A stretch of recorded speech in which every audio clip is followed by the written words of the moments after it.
Madame, Monsieur, bonsoir. Coupure intempestive d'électricité avec son lot de désagréments aux populations, un cadre institutionnel et réglementaire défaillant, une faible capacité de production d'énergie électrique, ainsi se présentait l'image du secteur de l'énergie avant 2016 au Bénin. À partir de 2016, les choses ont bougé pour sortir le Bénin de la pénombre. Des réformes courageuses sont menées avec une séparation nette des fonctions de production, transport et distribution d'énergie électrique. Le Bénin tend-il vers son indépendance énergétique? La réponse est avec le ministre en charge de l'énergie, de l'eau et des mines. Bonsoir, M. Kehinde Poulin-Akpona. Bonsoir, monsieur le journaliste. Merci d'accepter et répondre à quelques questions liées à l'énergie au Bénin. Alors, pour aller au cœur des grandes réformes, résultats obtenus dans le secteur de l'énergie depuis 2016, j'officie cet entretien avec mon collègue de Radio Cotonou. Bonsoir, Norinao. Bonsoir à vous, William Tchoki. Bonsoir à vous, monsieur le ministre Akpona. Merci d'accepter véritablement notre invitation pour animer ce plateau avec vous. Et comme l'a signifié William Tchoki, on va essayer donc de voir tous les départements aujourd'hui dans le domaine énergétique dans notre pays, le Bénin. Et je vous propose qu'on puisse attaquer, bien entendu, avec la production de l'énergie au Bénin. Alors, avant 2016, est-ce que vous pouvez, un tant soit peu, nous présenter le tableau? Avant de venir sur les réformes qui ont eu lieu au niveau de la production et des résultats obtenus dans le même secteur, je veux d'entrée rappeler à la mémoire des Béninois qu'en 2016, en avril, bien précisément, qu'un homme est venu au pouvoir. Je parle du président Patrice Talon. Il est venu au pouvoir avec un programme d'action du gouvernement clair. La vision est clairement affichée, c'est de révéler le Bénin. Révéler le Bénin sur la base des réformes qu'il a entamées sur tous les secteurs de l'économie nationale. Ce qui fait la particularité qui caractérise l'homme, c'est au-delà de sa vision, c'est que c'est un homme de méthode et c'est un homme également de rigueur. Donc il s'est doté de cette vision de révéler le Bénin avec un programme d'action du gouvernement sur un quinquennat. Ce programme d'action du gouvernement a prévu des réformes, comme je viens de le dire, mais avec beaucoup de méthodes. Beaucoup de méthodes parce qu'il y a eu un dispositif de mise en œuvre du programme d'action du gouvernement, mais aussi un dispositif de son évaluation. Tous les secteurs étant touchés, le secteur de l'énergie n'a pas échappé à ces réformes. Et en termes de réformes ou de résultats que je souhaiterais que les Béninois retiennent globalement, c'est en 2016, 0 MW de produits pour 85 milliards de francs CFA. C'est l'état des lieux que je veux que le Béninois lambda retienne. Que 85 milliards ont été investis à Maria Gleta pour nous donner 0 MW d'énergie. Mais aujourd'hui, depuis les réformes de 2016, on produit aujourd'hui, sur les mêmes lieux, avec 118 milliards d'investissement, 127 MW d'énergie électrique. Ça, je voudrais que les Béninois, juste chez eux, comprennent cela. Et c'est alors qu'on peut constater que simplement il n'y a pas de cadre juridique réglementaire pour réguler le secteur en 2016. On peut aussi noter que le Bénin ne produisait pratiquement pas et donc dépendait pratiquement à 100% de l'extérieur pour son énergie électrique, plus précisément 95%. De l'énergie que nous consommions au Bénin, à l'époque, en 2016, venait de l'extérieur. Donc c'était de l'importation. Ça veut dire que, et les 5% qui restent? Ça veut dire que ce n'était que la petite production qui se faisait à l'époque. Alors, vous savez qu'aujourd'hui, nous sommes à l'ère où on parle du changement climatique, on parle de la pollution climatique. Et donc, le Bénin, tous les pays du monde s'étaient engagés vers l'énergie renouvelable de grande qualité qui pollue moins l'environnement. Et cette politique n'était pas du tout encore connue en 2016. Ce qui a amené le gouvernement du président Patrice Talon à engager 2 réformes importantes en termes de production. La première réforme, c'est de doter le secteur du cadre réglementaire et institutionnel. La deuxième réforme concerne l'organisation même du secteur.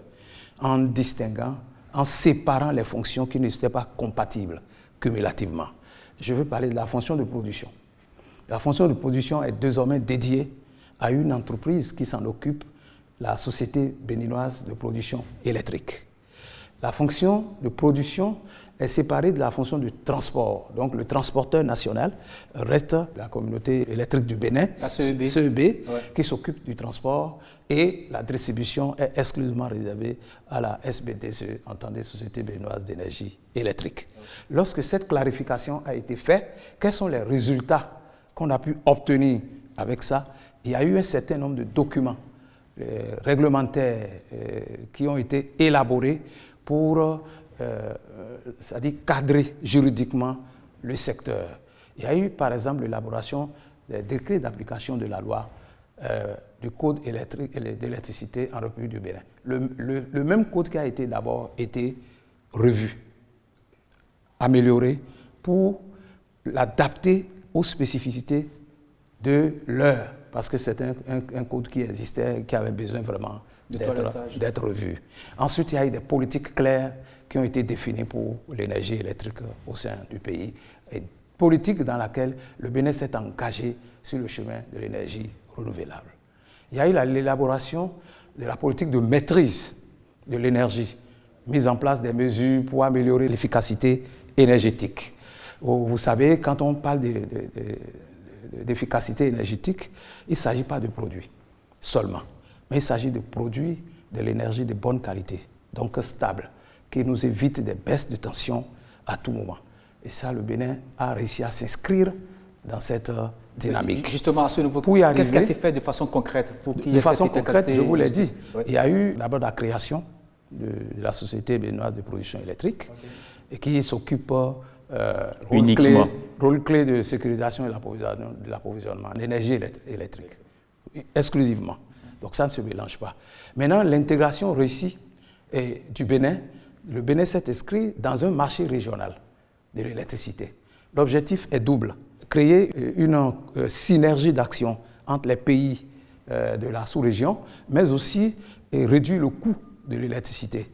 Ce marché régional est confié à une institution qui a pour siège au Bénin et qui se trouve à Bomey-Calavi. Donc, de là, la capacité de la production énergétique est passée de 0 MW à 182 MW, et détaillé comme suit. Les 127 que je vous ai annoncés et que Maria Gleta produit désormais. Et puis, il y a des centrales qui ont été également construites à Koubé, avec une capacité de 25 MW, et la SBDCE qui avait une capacité de 30 MW. Lorsqu'on met tout ça ensemble, on a 187 MW d'énergie disponible pour faire face à la demande. Donc c'est notre capacité de production aujourd'hui au Bénin. Aujourd'hui. Mais il n'y a pas que ça, il y a des travaux qui sont en cours pour renforcer. Parce que cette capacité nous place à 50% de dépendance par rapport à l'importation. Nous importons également du Nigeria pour 300 MW et du Ghana, ce sont des contrats fermes, et du Ghana de 100 MW. Mis ensemble, le Bénin demeure à l'heure actuelle à peu près à 50% dépendant de l'extérieur. Donc la politique du gouvernement est de travailler à ce que cette dépendance se réduise à travers la construction des centrales solaires de 25 MW à Ilulofin. L'achèvement est prévu pour décembre 2025. Il y a aussi la construction d'une centrale solaire, Forson, avec une capacité de 25 MW également. Il y a des perspectives. Il y a des projets en perspective. Ouais. On peut retenir le projet IPP 50. C'est la production par le secteur privé. D'accord. Oui, ça, la production par le secteur privé, et qui prévoit la construction de 4 centrales. Les 4 centrales seront reparties un peu partout sur le territoire national, à Boycon pour 15 MW, à Parakou pour 15 MW également, à Djougou et à Natitengu pour chacun 10 MW, qui seront construits pour venir renforcer. Le processus de signature de la convention est très avancé entre se priver et l'État béninois dans le cadre de ce projet. Il est prévu également la construction d'une centrale solaire de 75 MW à Kandi. En dehors de tout ça, vous savez que le Bénin a innové dans la mise en place de la zone franche industrielle à Glodjigbe. Et cette zone franche, l'ambition du gouvernement, c'est de rendre cette zone de façon totalement indépendante au plan de l'énergie. Vous voulez dire qu'on va installer une centrale à ce niveau exactement, il y a une centrale pour fournir de l'énergie aux industries qui viendront s'installer davantage. Absolument, absolument. Il y a une centrale de 100 MW. Il paraît que c'est vraiment énergivore là-bas. Ah oui, mais vous ne pouvez pas faire de l'industrie sans l'énergie. Et vous savez qu'aucun pays ne peut se développer sans passer par l'industrialisation. Et ça, je me rappelle bien, le président Patrice Talon, le lendemain de sa prise de fonction, son premier déplacement a été sur le site de la société sucrière de Savè. Et dans ses propos, il a dit qu'il a le rêve révolutionnaire. Et il a expliqué. Et c'était parfaitement une réalité. Toutes les industries du pays, à cette date-là, ont été construites sous la Révolution. Par le président Mathieu Kérékou. Vous allez entendre CITES, Sobetes, etc. C'était sous la Révolution que l'industrialisation a été amorcée. Après ça, plus rien. Alors un président qui a de la vision sait très bien que c'est l'industrie qui crée de la valeur. Et créant de la valeur, ça crée des ressources, des recettes pour l'État, à travers les impôts, à travers les taxes et autres, mais aussi c'est pourvoyeur d'emploi à la jeunesse.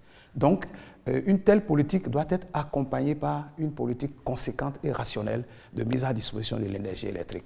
C'est pour cela qu'il est envisagé de construire sur ce site. Ce n'est pas encore fait, c'est ça? Non, ça c'est en perspective. En perspective. C'est en perspective. Aujourd'hui, je vous ai dit que nous sommes largement au-dessus de la... Mais par moment, il y a des coupures quand même. Ah, ça, je vous explique. La coupure n'est pas due à l'indisponibilité de l'énergie électrique. Il y a eu un cas qui a été réglé très rapidement ce matin et qui a failli plonger les zones de Boïcon, de Dassa, de Savè, de Sabalou dans le noir, parce que juste un arbre est tombé sur une installation de la CEB. Et il y a coupure. Donc, de ces incidents, de ces aléas, ça peut arriver. Ça peut arriver.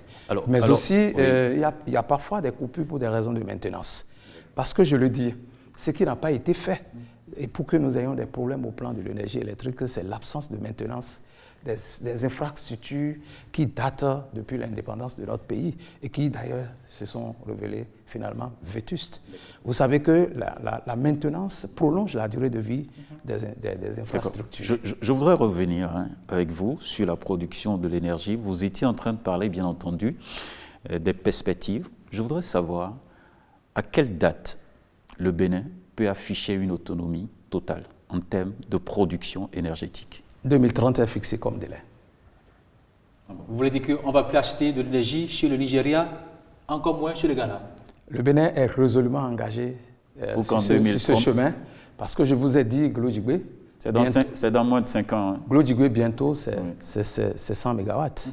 Et il y a un autre projet aussi ambitieux de barrage hydroélectrique de Dogobis, avec une capacité de 128 MW. Les études de faisabilité sont déjà achevées. Le processus de recherche de partenaires financiers et la mobilisation de financement sont en cours. Donc en 2030, le Bénin peut être en mesure de vendre de l'énergie parce que le chef de l'État l'a également annoncé. Ce n'était pas une incantation, puisque tout ce qui se fait, je viens de vous citer, nous avons aujourd'hui, en temps de pointe, un besoin de 350 MW. Il est vrai qu'avec les extensions, les populations s'installent davantage, ont besoin de plus en plus de l'énergie. C'est aussi vrai que le rêve béninois du chef de l'État, partagé par son gouvernement, de conduire une révolution ambitieuse d'industrialisation, a forcément besoin de plus en plus de capacités énergétiques en termes de consommation. Mais tout cela, avec tout ce qui est prévu, je crois que ça va vraiment être une prouesse qui va se faire. Le Bénin en avance sur pratiquement tous les pays de l'Afrique de l'Ouest, et même en avance sur certains pays développés en matière d'autonomisation. Je crois que nous pouvons y arriver. Il n'y a pas que ça. Il y a aussi la mise en place d'un terminal flottant qui va permettre de stocker surtout le gaz. Le gaz et surtout la regazéfication pour assurer l'approvisionnement en gaz naturel. Vous voulez dire que c'est une unité, c'est une industrie qu'on veut installer et qui va produire aussi de l'énergie pour renforcer ce qui existe au déjà. Port autonome de Cotonou. Ça, c'est déjà en cours aussi. Alors, j'aurais voulu qu'on explique davantage. Vous parlez de regasification, mais enfin, on n'a pas bien compris. Le gaz, dans son état naturel, ne peut pas être utilisé par l'industrie. Il faut le transformer. C'est cette transformation qui est qualifiée ainsi, un mot qui est un peu difficile à prononcer. Voilà. D'accord. Alors, c'est vrai, on a parlé de production. L'autre fonction phare au niveau de l'énergie, c'est bien sûr le transport. Là aussi, le Bénin a innové. Absolument. Le Bénin a innové déjà en dédiant une structure exclusivement au transport. Vous savez, lorsque l'énergie se produit, il faut l'amener de l'industrie, de la centrale, vers celui qui veut faire la distribution. L'énergie est fabriquée en une quantité avec une tension élevée, la haute tension, et donc il faut transporter, arriver au niveau de là où on veut remettre ça au distributeur, on le transforme en basse tension, la tension qu'il faut pour être consommé. Et c'est à ce moment que la société de distribution prend le relais. Donc essentiellement, cette structure... Quel était réellement l'état des lieux à ce niveau-là en termes de transport de l'énergie au Bénin? Le transport de l'énergie, c'est deux choses. En 2016, oui. En 2016, tout à fait. Le transport de l'énergie, c'est deux choses. C'est d'abord les infrastructures, mais c'est aussi un système de maillage qui permet de savoir à tout moment comment est-ce qu'il faut faire le dispatching. Quand on prend, c'est du métier. Il ne suffit pas de transporter et juste, mais il faut aussi qu'il y ait un bon système de maillage qui permet de distribuer, d'envoyer vers les autres. Il faut dire que ce système de transport était à l'étape embryonnaire. C'était un foutu. La même structure pouvait faire aussi bien la production, le transport, la distribution. C'était un foutu. Une politique réelle de transport n'était pas du tout mise en place. Et la technologie pour le faire aussi était vraiment ancienne.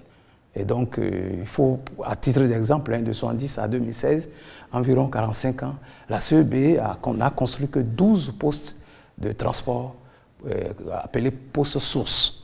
Ce qui a amené le Bénin, le président Patrice Talon et son gouvernement à engager immédiatement dès 2016 cette réforme, déjà de reviser les statuts de la CEB pour lui donner un statut de transporteur, et redynamiser son mode de fonctionnement et tout.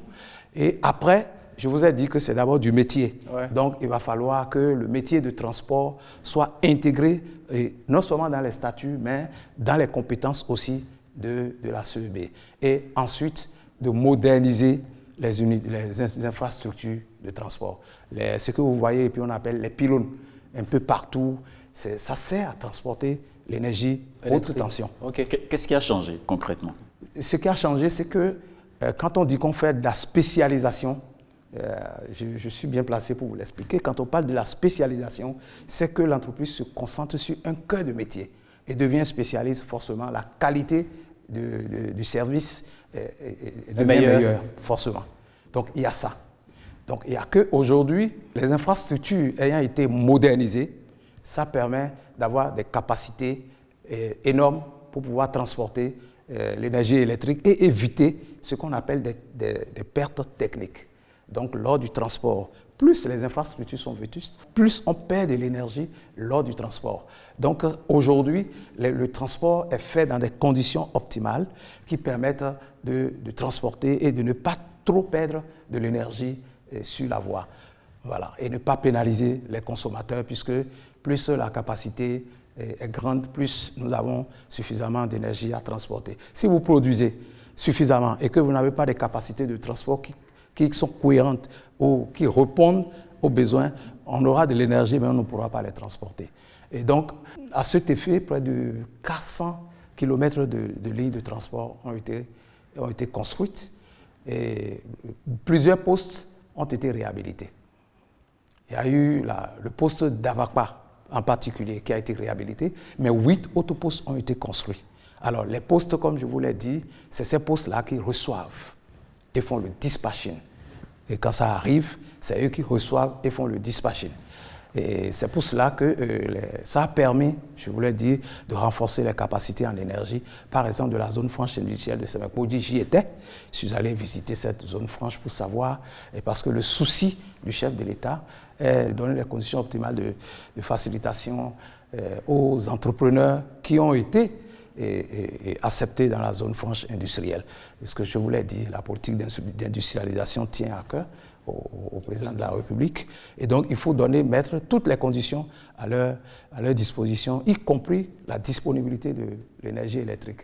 Donc, le renforcement de ce poste qui existait déjà au niveau de cette zone industrielle a permis de donner plus de capacités. Et aujourd'hui, il y en a suffisamment pour que désormais, tous ceux qui sont au niveau de la zone industrielle puissent être raccordés sur ce nouveau poste qui est créé. Alors, puisque le transport est plus fluide aujourd'hui, est-ce qu'on pourrait dire que d'ici là, le gouvernement pourrait revoir à la baisse le coût de l'électricité, le kilowattheure aux consommateurs, aux béninois que nous sommes? Si vous voulez que le service public s'inscrive dans la continuité, il faut que tout au moins le fonctionnement de nos sociétés d'État qui nous aident à mettre le service public à la disposition puisse fonctionner, tout au moins.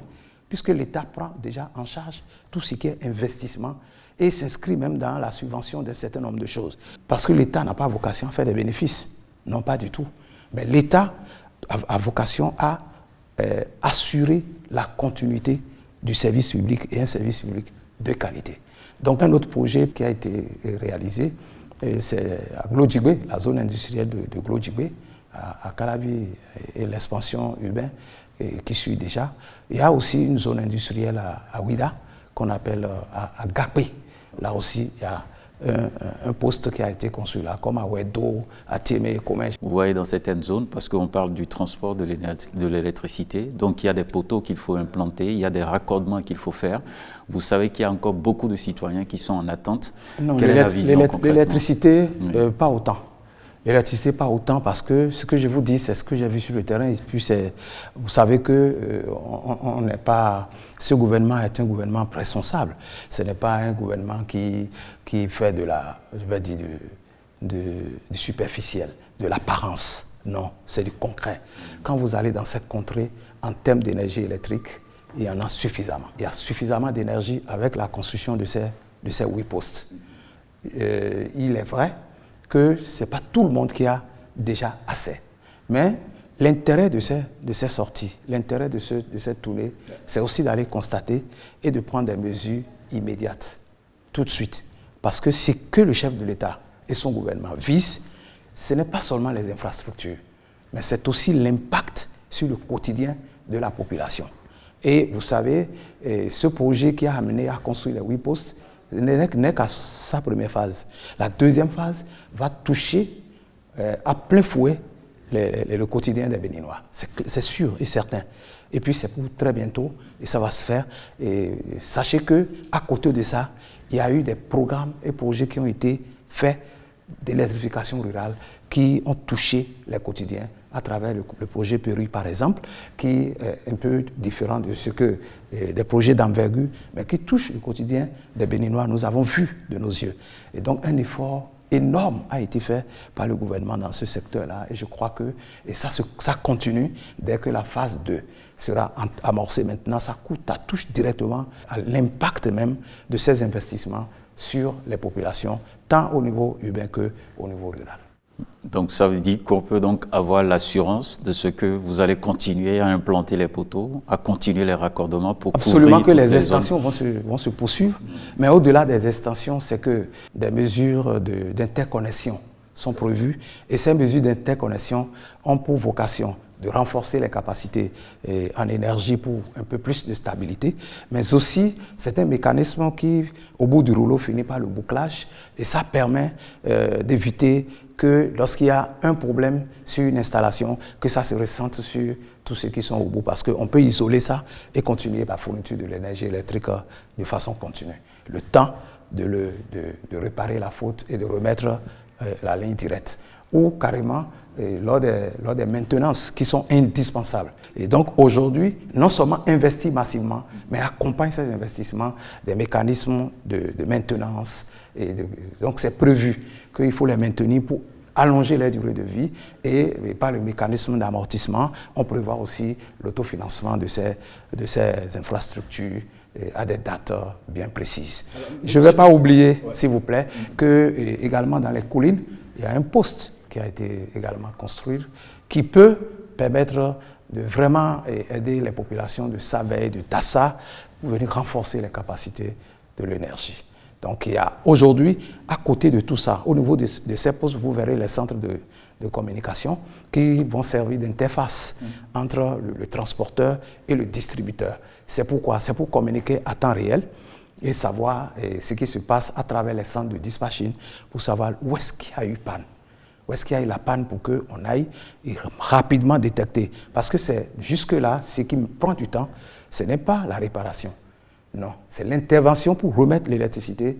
Ce n'est pas ça qui perd du temps. C'est plutôt le temps qu'on met à détecter la cause de la panne qui fait que ça met du temps. Donc pour cela, il y a eu la mise en, exactement, pour réduire ça, il y a eu la mise en place d'un système de gestion des interruptions qui permet de vite faire. Mais au-delà, une réflexion de plus d'envergure est en cours pour numériser tout le réseau béninois. Et ça permet, de maîtriser déjà la clientèle et de savoir où se trouvent les compteurs d'électricité, mais aussi ça permet, surtout l'objectif, c'est d'agir très vite. Alors, monsieur le ministre, il y a un problème, monsieur le ministre, vous savez, c'est un problème récurrent. On a des poteaux électriques qui s'allument 24 heures sur 24, pendant que d'autres encore les installés avec des lampadaires, mais qui ne s'allument jamais. Comment expliquer cela? Ça dit qu'à des moments donnés, les gens préfèrent laisser les poteaux allumés ça doit être, même en journée. Non, ça doit être des cas isolés. Mais il y en a plusieurs. Non, ça doit être des cas isolés. Et puis si vous le dites, je peux vous garantir que ça peut être dû à des problèmes d'ordre technique. Sinon, on ne va pas gaspiller de l'énergie électrique quand même. Parce qu'il y a des localités qui ont des poteaux bien installés, les lampadaires, mais ne s'allument jamais. Et les populations sont dans l'obscurité. Lorsqu'on va aborder la partie distribution, je crois qu'on va revenir là-dessus et puis nous parlerons aussi de l'éclairage public. Justement, on aborde, si vous permettez bien... Les perspectives, s'il vous plaît. Par rapport au transport. Par rapport au transport. Ok, allez-y. Voilà.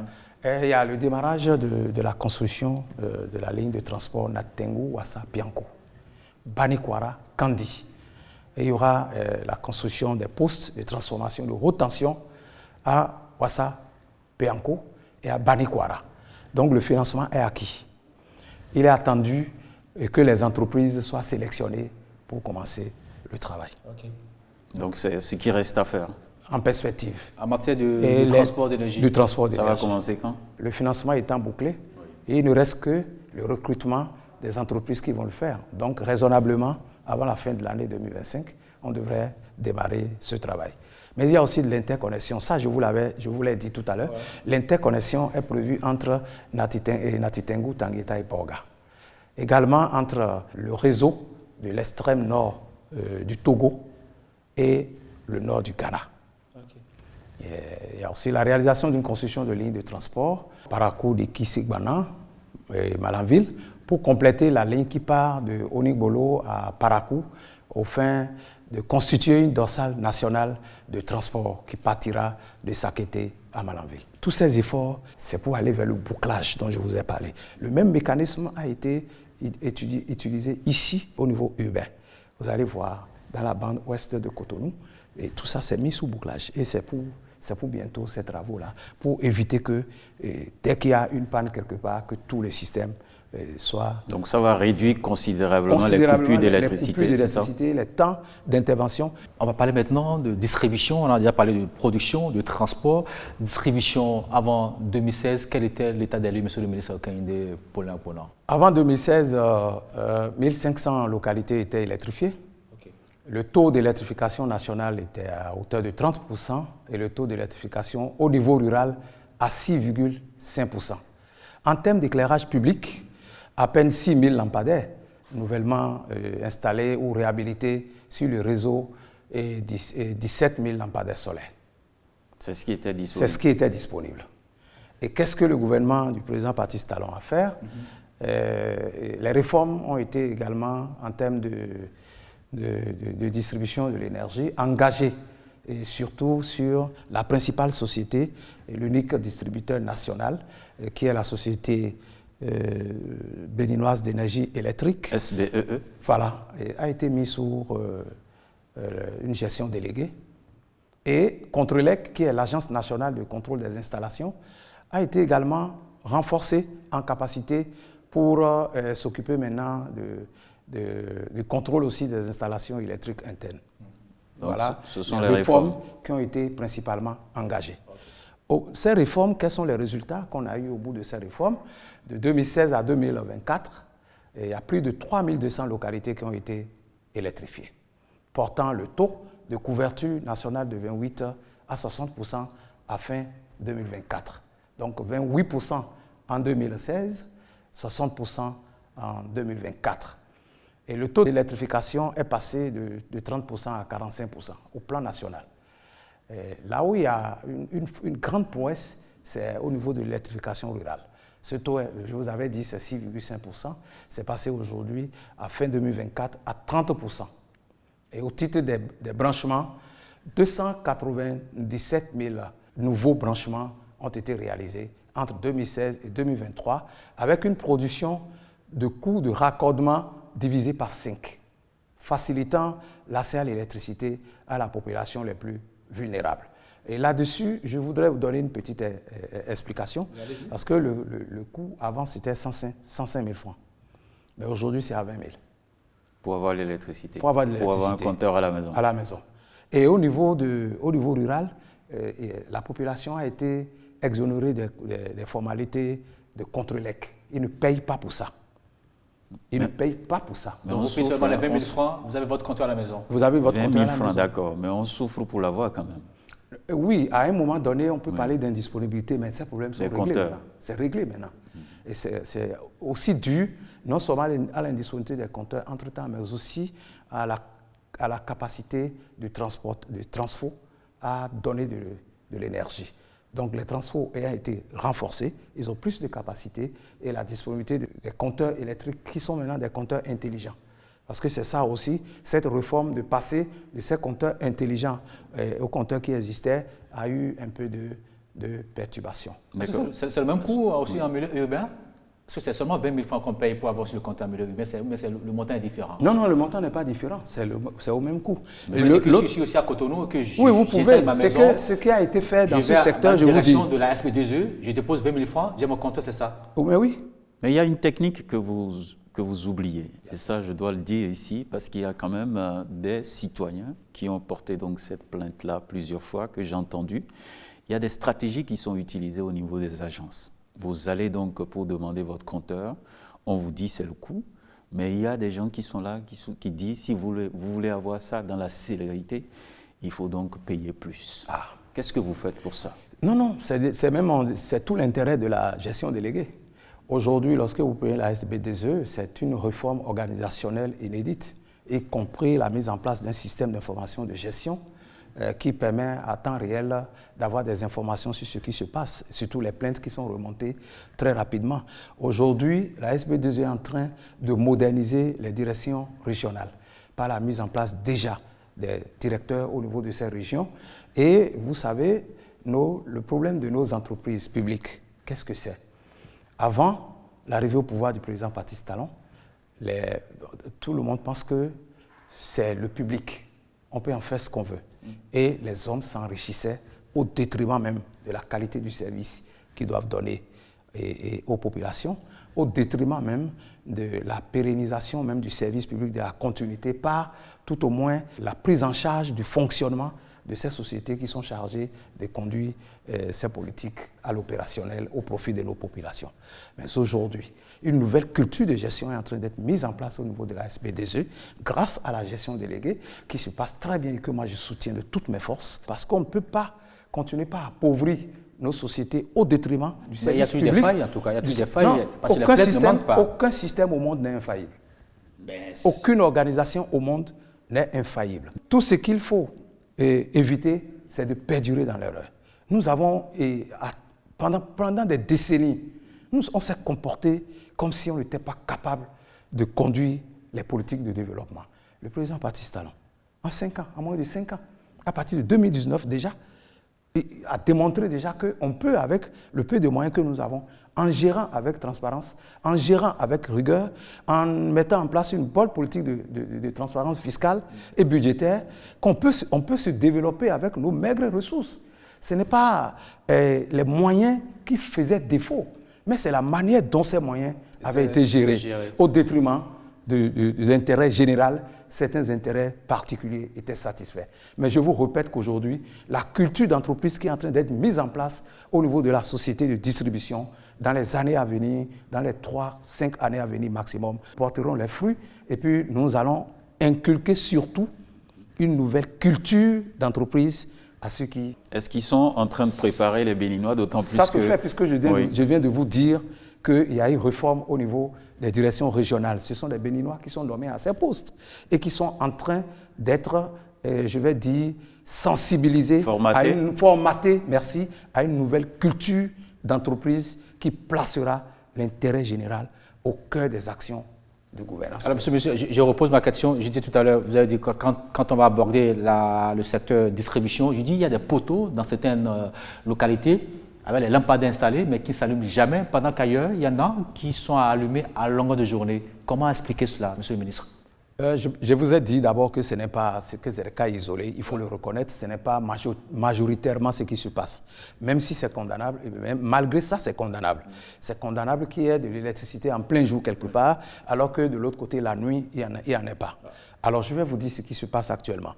Avec la mise en place des directions régionales, on est en train de travailler, le directeur général de la SBDE, avec l'appui du directeur général de la SBPE, qui a une connaissance beaucoup plus globale du secteur, parce que, ayant été aussi un cadre de la SBDE pendant plusieurs années, il maîtrise autant bien la production, le transport que la distribution, ouais. De telle sorte que parfois, moi, je l'utilise comme expert dans toutes les réformes que je conduis à la tête de ces sociétés-là. Donc, le directeur de la SBDE, avec l'appui du directeur de la SBPE et la participation effective du directeur de la CEB et de les cadres, nous sommes en train de travailler à mettre en place un cadre de collaboration entre la SBDE, c'est-à-dire les directions régionales de la SBDE, avec les directions départementales de ministères et l'accompagnement des élus locaux pour que les directeurs départementaux ne restent plus assis dans leur bureau comme des commis de l'État. Ils doivent enlever leur cravate et les costumes et pour se mettre en tenue de combat. Et ils sillonnent. Oui. Ça, c'est un programme d'activité qui va leur être signé comme cahier de charge. D'accord. Ils vont descendre dans les communes, marcher dans les rues, aller eux-mêmes identifier ce qui ne va pas. J'ai fait un exercice dans la commune de Savet. Et pourquoi Savet? Savet parce que j'étais en week-end. J'étais en week-end et puis j'ai dit, à titre pilote, je vais expérimenter ce que je pense là. Point scientifique, c'est la démarche, la moindre démarche. Il faut faire les choses par l'expérience. Il faut expérimenter sa pensée. J'ai appelé le responsable régional qui réside à Dassa. Il m'a rejoint avec un de ses techniciens. Et j'ai appelé le directeur départemental. J'ai dit, nous allons faire le tour de la ville. Et on a appelé le maire qui n'était pas là, mais l'adjoint au maire nous a rejoints. Ouais. C'est le modèle que je voulais implémenter au plan national. Je dis, je profite de mon week-end pour le faire. Parce qu'il ne faut pas seulement dire qu'on vient au bureau parce qu'on est ministre de la République. Il faut aussi aller sur le terrain. Et donc je dis, moi je consacre mon samedi à expérimenter. On a vu que les poteaux sont tombés par endroits. On a vu que des lampadaires ne fonctionnent pas par endroits. On a vu que les fils se sont abaissés jusque sur le toit des gens par endroits. Et ça a été relevé. On a vu où les transfos n'étaient pas en capacité réelle pour supporter les demandes de branchement que les populations réclament. Alors qu'il suffisait d'un simple réglage. Ce n'est même pas qu'il y avait encore de la possibilité, il y avait encore de la capacité. Et quand on a fait tout ce tour, les gens ont témoigné. Mais les gens ont témoigné. Ah, mais que c'est bien. Et le directeur régional, il était comment? Il ne manquait pas de volonté. Ah bon? Mais oui, il ne manquait pas de volonté. C'est le leadership. Et je peux dire, faire changer un peu la donne. Oui, cette expérimentation aujourd'hui fera école et nous allons l'élargir à toutes les communes. Nous prévoyons pour la dernière semaine du mois d'avril une réunion de tout ce monde-là avec l'implication des SE au niveau des mairies. Nous avons dit que ceux qui vont représenter les mairies, ce seraient les secrétaires exécutifs. Alors, monsieur le ministre, est-ce qu'aujourd'hui on peut avoir une idée des statistiques des ménages touchés par l'électricité fournie au Bénin? Dans le passé, 570 dans le passé. Ouais. Aujourd'hui, on tutoie le million de ménages qui soient... Dans tous les cas, on a dépassé 900 000 à fin 2024. Et avec une amélioration nette au niveau rural. Vous avez parlé du taux qui est passé de 6, à 30%. Voilà. Alors, monsieur le ministre, si vous permettez, on ira à la régie. On va quand même suivre cet élément qui présente un peu les grandes réformes menées dans le secteur de l'énergie. Voici le reportage. 2016, c'était à peine 6 000 lampadaires solaires et seulement 17 000 sur les réseaux conventionnels. Aujourd'hui et dès 2023 déjà, c'en est à plus de 130 000, sans parler des formidables perspectives en lien avec l'exécution en cours des projets routiers futuristes à valeur ajoutée inouïe sur l'éclairage public, auquel, toujours plus loin, s'ajoutent les attentes du projet Lumière du Bénin, qui, lui, d'ici 2026, ambitionne 100 000 lampadaires additifs. Plus qu'un saut à pas de géant dans l'avenir donc, l'éclairage public des villes et campagnes du Bénin, en seulement 8 petites années du président Patrice Talon au gouvernail du bateau Bénin, revêt plutôt l'allure d'une révolution énergétique. Qui, pour oublier déjà le souvenir encore fumant des affres perpétuelles du délestage électrique qui, jusqu'en 2016, sévissait partout dans les ménages et les officines, à cause précisément de l'introuvable capacité propre de la production nationale, et ce, malgré, entre autres investissements aventureux, dont le pays s'était fait coutumier, les 40 milliards honteusement dilapidés pour la fameuse centrale fantomatique de Maria Gleta, du seul fait de l'irresponsabilité d'antan au sommet de l'État. De fait, du strict néant, 0 MW en 2016, la production énergétique propre cumule, rien qu'en 2023 déjà, à 182 MW, en plus des 400 autres. Et ce n'est pas tout. Parallèlement, le développement exceptionnel actuel du réseau national de transport et de distribution quasi nul avant 2016 fit le reste et rend désormais disponible et sans discontinuer l'électricité dans les 77 communes en République du Bénin. Pour en arriver au record inédit actuel dans la conquête de l'autonomie énergétique nourrie par le grand rêve présidentiel de Patrice Talon pour son pays, il a fallu nécessairement passer par de lourds travaux, toujours en cours de modernisation, d'un réseau vétuste qui, depuis plus de 50 ans, n'a fait l'objet d'aucun renforcement ni de suivi sérieux. Ce qui, en l'espèce, malgré un tel avantage comparatif, incomparable et sans exemple jusqu'ici, ne va pas toujours sans de menues perturbations, ici et là, dans la fourniture de l'électricité. Pour cause, la plupart du temps, des coupures programmées dans le cadre de ces travaux en exécution partout sur le territoire national jusqu'en 2025. À part ça, tout dans le meilleur des mondes possibles paraît plutôt bien à sa place.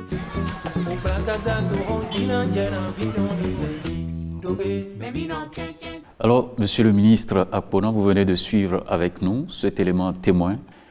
Est-ce que vous avez une idée claire aujourd'hui de l'éclairage public dans nos villes? Vous savez très bien, il y a des rues qui ne sont pas éclairées. Vous avez certainement l'opportunité de constater vous-même, vous quittez par exemple Cotonou pour aller à Ouidah, où les gens circulent dans le noir, il y a des cas d'accidents et autres. Qu'est-ce que vous dites concrètement aux citoyens par rapport à l'éclairage public? Pour moi, le bon exemple, ce n'est pas Cotonou-Ouidah, c'est Cotonou-Calavi. Cotonou-Calavi. C'est ça, pour moi, c'est le bon exemple. Là aussi, il y a du noir. Oui, c'est ce que je vous dis. Voilà, okay. Il y en a plus. Alors que de 2016 à 2024, près de 100 000 lampadaires ont été installés sur le réseau d'éclairage public. Ça peut se vérifier. Mais quel est le problème qui se pose? Vous devez savoir que autant les infrastructures de l'énergie étaient vétustes, autant nos routes n'en valaient plus la peine. Autant. L'exemple que j'ai l'habitude de donner, c'est la déventure du ministère de l'Agriculture. Tout près. On choisissait les tout pour passer. Devant le ministère le plus grand du pays en termes de création de valeur et d'emploi. Devant ce ministère. Il fallait négocier le passage. Il fallait négocier le passage. Quel est le lien? En 2016, j'en viens. Oui. Et donc, autant on avait eu besoin de renouveler les infrastructures de l'énergie électrique, autant on avait besoin de refaire nos routes, de les reconstruire. Et reconstruire nos routes, il n'y a pas que les bitumes. Il y a le déplacement de nos réseaux, tant en eau qu'en électricité. Il y a aussi l'éclairage public.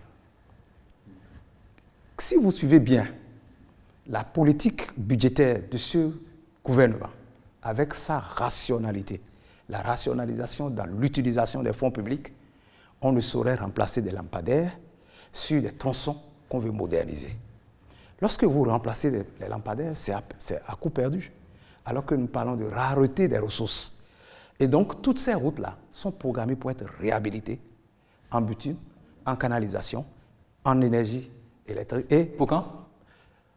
Mais c'est un coût. Vous regardez à partir de Glo, déjà pour aller à Boycon aujourd'hui, en traversant à l'Ada, vous voyez l'excellent travail qui se fait. C'est en double voie.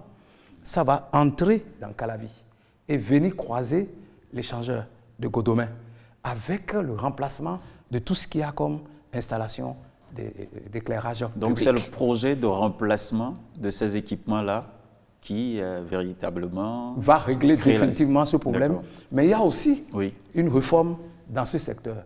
Vous savez, c'était laissé au bon vouloir des communes à l'époque. Mais aujourd'hui, il y a un projet qui va être conduit, bien sûr, en collaboration avec les mairies, pour que les villes soient désormais bien éclairées et tout. Donc, ce n'est que... Nos ruelles aussi?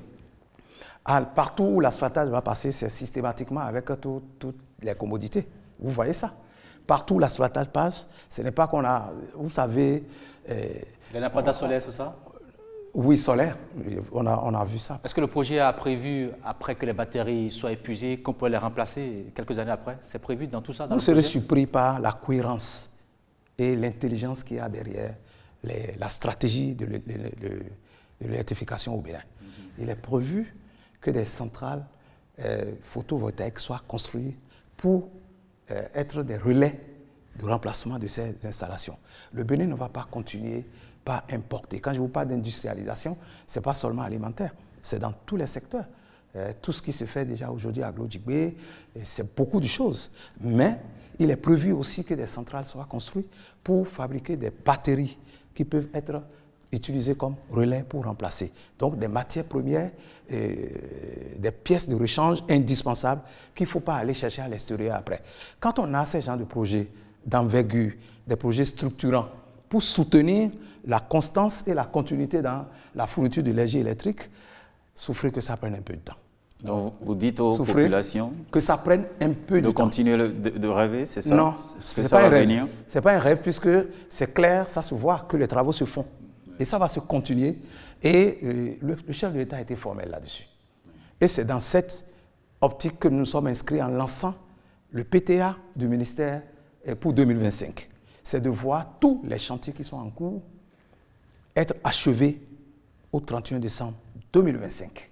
Et c'est ce que nous avons retenu ensemble avec mon cabinet pour dire que le maître mot du lancement du PTA, exercice 2025 du ministère de l'Énergie, de l'Eau et des Mines, c'est d'achever tous les chantiers qui sont en cours actuellement, sauf ceux dont les délais contractuels vont au-delà de 2025. Mais tous les chantiers qui ont été lancés et dont les délais courent jusqu'à 2025 doivent être complètement finis. Il n'y aura pas d'éléphant blanc sous le régime du président Baptiste.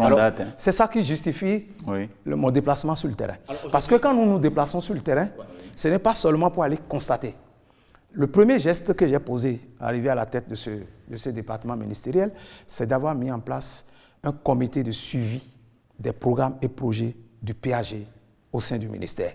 Ce comité qui me suit dans la tournée note à chaque étape la date limite de livraison de chaque chantier, les taux d'exécution actuels et la date limite du chantier, et ils repartiront à ces dates-là ou à une semaine de ces dates pour aller constater l'effectivité du respect des délais. C'est formel, j'ai été formel là-dessus. Alors, on est en 2025, vous l'avez dit. Alors, quelles sont les perspectives pour que les Béninois aient de l'énergie à foison, j'allais dire, en grande quantité et à moindre coût? Les efforts vont se poursuivre. Ouais. Les efforts vont se poursuivre en termes de mise aux normes et de modernisation de nos réseaux de distribution de l'énergie électrique. À cet effet, plusieurs communications sont déjà passées en Conseil des ministres. Il y a la poursuite, l'électrification rurale va se poursuivre pour donner accès à l'électricité à tous nos compatriotes où qu'ils se trouvent sur le territoire national. Et voilà ce que je peux vous dire par rapport aux perspectives. Et les projets qui sont déjà en cours vont être rigoureusement suivis afin que ce que nous recherchons en termes d'électricité, l'impact sur le Béninois lambda soit une réalité et que chaque Béninois et chaque Béninoise, où qu'il soit, puisse être capable d'appuyer sur le mur, sur un interrupteur et avoir l'électricité chez lui, que les entrepreneurs installés dans les zones industrielles ou pas puissent avoir de l'énergie de qualité pour faire tourner les usines, créer de l'emploi, créer de la valeur, pour créer de la richesse nationale. Merci à vous, Monsieur le ministre Kehinde Paulin Akponan. Vous êtes ministre en charge de l'énergie, de l'eau et des mines.